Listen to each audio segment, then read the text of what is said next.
Good morning. I'm proud now to introduce our next World Series speakers and clean energy trailblazers, Carolyn Green, founder and managing partner at Green Capital Management, and Rose McKinney-James, managing principal at Energy Works and McKinney-James and Associates. Carolyn and Rose are two of 5 co-authors of the incredible book, The Energy Within Us. Their book describes the unique pathways each of these 5 Black women took to become prominent leaders in the energy sector. While overcoming many barriers, these women created their own rule books. It's no secret the energy field has been dominated by white men. However, Carolyn and Rose and their co-authors want to change that trajectory and help young women of color enter this field. I encourage you to get their powerful book, The Energy Within Us, which can be found on Amazon, Barnes & Noble, and most places where books are sold. So please note that after this session, we'll move into our concurrent tracks. So for now, it's over to you. Thank you so much for the introduction.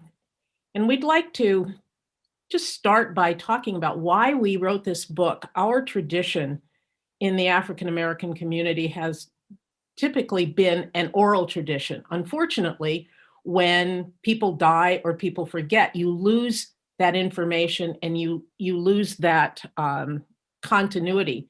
So the group of women, all of whom are long-term members of the American Association of Blacks in Energy, as well as members of the Executive Leadership Council, decided that we wanted to write our history and share the learnings that we acquired along our careers. Black women in particular, first Blacks, but then women, and Black women in particular, have been thought of as a monolith. And one of the things that I wanted us to communicate is that we're not a monolith. We are as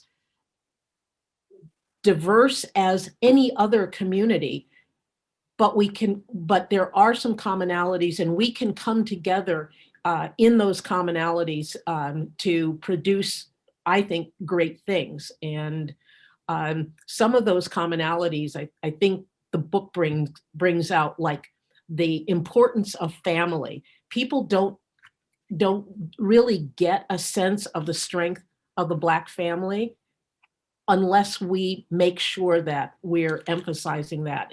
And to me, it was striking that all of us in our discussions talked about the strength of our family. And I remember yours in particular, Rose. I just loved some of the comments about your grandparents and your mother. I thought it was really great.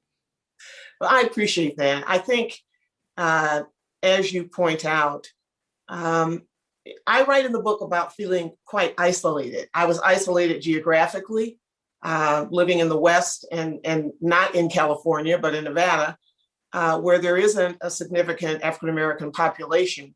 And then being engaged in the work around sustainability and advancing clean energy at a time when there wasn't a great deal of support for it, believing that there was an absolute nexus to that work and the work that I'd done earlier in my career in community economic development.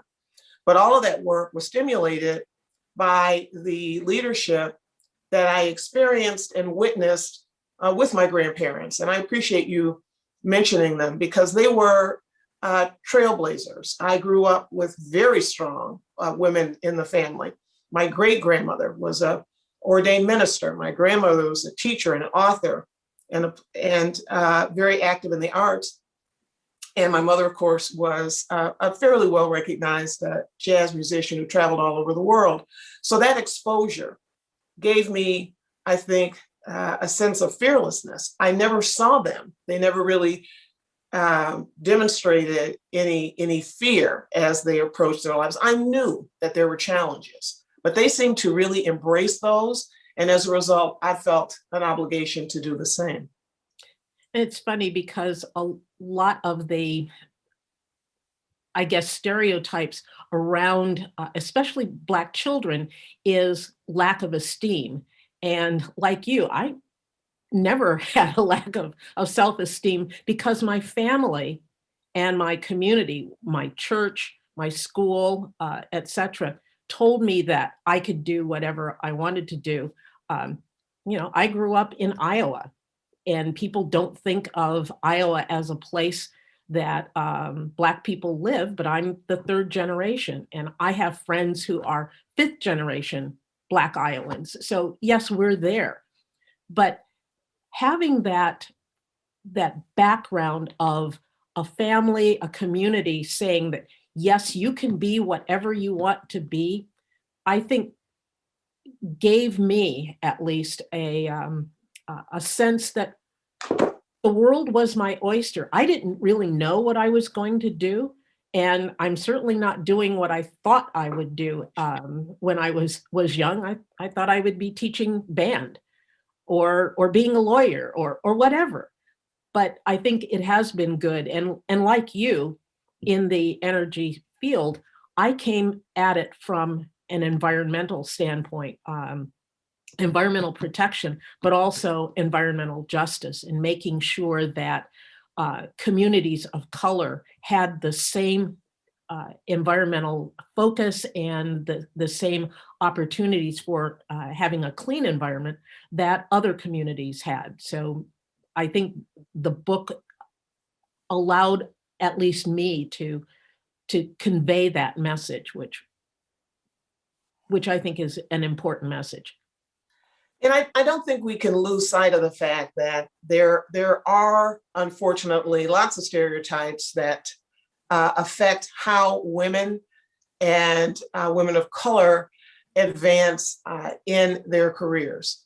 Your comment about leaving sort of a legacy for those who may be at a point where they're questioning how to navigate kind of the next steps. I hope that we're able to demonstrate that there is significant diversity within the industry. There should be more. There needs to be more. I still think that we lag behind. And it's unfortunate because I think we have an extraordinarily positive message. We're talking about a future that is sustainable. We are trying to encourage more investment in that type of future, and we want to make sure that it is an inclusive future. All of those things, I think, are demonstrated by the varying aspects of the careers that are articulated in our book. I have to say that our co-authors are extraordinarily impressive women, and none of us really have had the same path or are focused on the same aspect of the industry, but we certainly have faced a number of similar challenges. That's absolutely right. And writing the book, certainly for me, has brought us even closer together. We were all friends, but we are sisters now in this, if you want to call it that, sisters in the struggle. And that in and of itself, I think, is a success story for having written this book. The other thing, though, is in terms of our careers, is that as we have moved forward, I think all of us have found that if we fail, the failure is that of our community. If we succeed, the failure is singular only to us.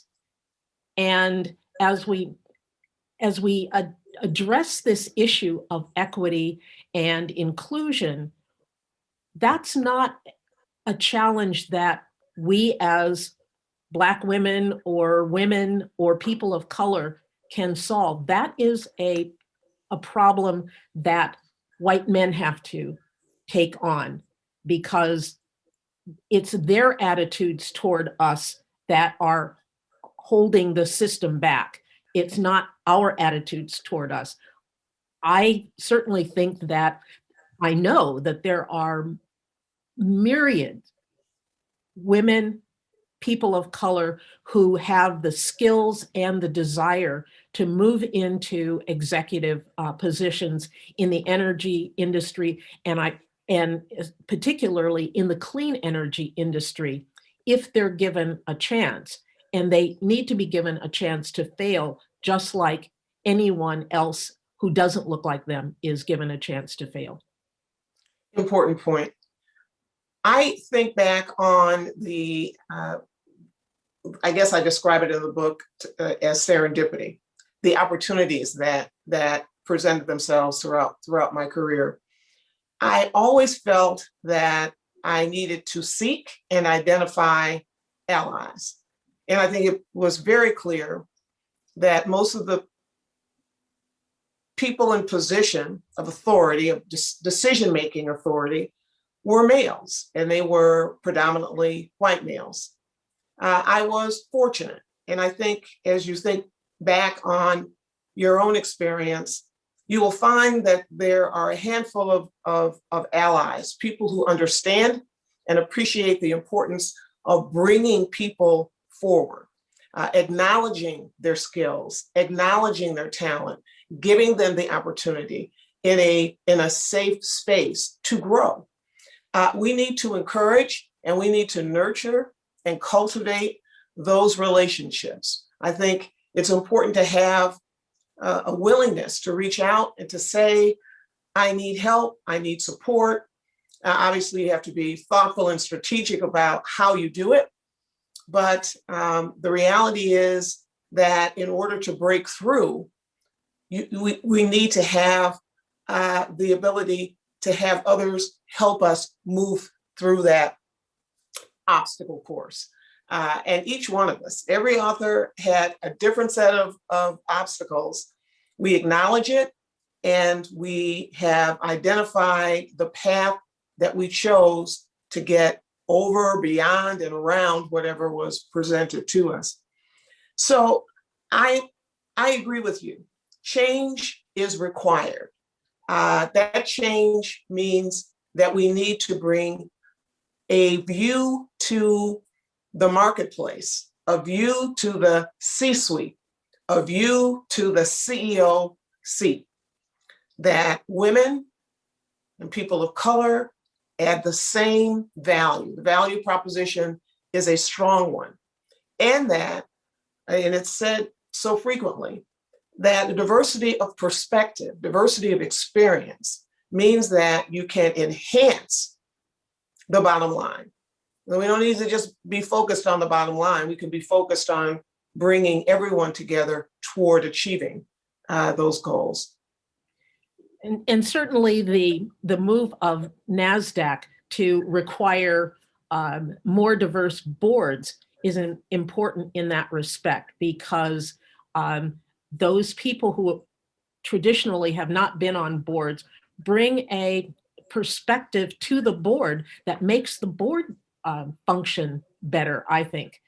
And looking back on, you talked about learning, and I think the thing that has been most important for me at least is being adaptable, being able to see how my core competencies or my skill sets can be used in this industry here or that industry there. So I don't have to just limit myself to a straight line. I'm not necessarily a straight line thinker, but I do have the ability to fit myself into a number of different environments because I think my skills are universal. And I notice with all of our sister authors, they were able to do the same thing. When we reached an obstacle or we thought that we were at a roadblock, we were able to look at it in a different light and move around it or over it or under it, or sometimes go through it. And that adaptability, I think, is a really important skill set, but it's also an important message of our book. Absolutely. Flexibility, leaning into the pivot when it's necessary, being open to change, and not being afraid to lead. Understanding when it's appropriate to follow.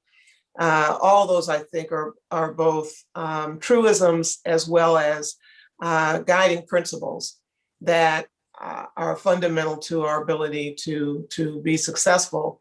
And gratitude. I think we've all expressed our huge thanks to those who helped us along the way, those who are willing to sort of pay it forward. I hope that we can encourage others to do the same. Absolutely.